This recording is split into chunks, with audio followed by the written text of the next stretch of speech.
ma'am, ay regulator nyo, ang trabaho lang nito, mag-release lang ng gas. Ano po, pag binuksan mo yan at may apoy, dire-diretso wala siyang patake o control. As a regulator, ang trabaho niya lang to regulate the gas, not to control.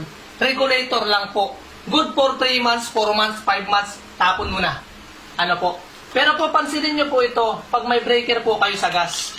Para po siyang breaker ng kuryente nyo, kaya po kayo sir nagpakabit ma'am ng kuryente, kasi pag may pumutok na ilaw, naglalak po. Ito naman po sir, breaker po sa gas. Bakit po siya tinawag na breaker sir? Kasi po automatic.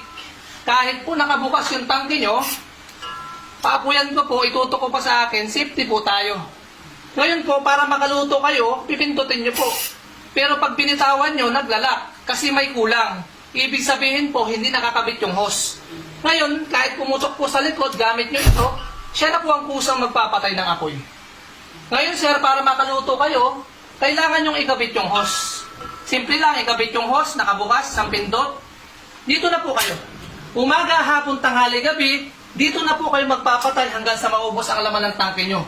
Aminin nyo man sa akin, hindi sir, ma'am, ang tangke nakakalimutan isara. Pag naka-breaker kayo, no need na po yan kasi kahit mahugot yung hose nyo, siya na po ang nag-close. Yun lang po. Salamat po.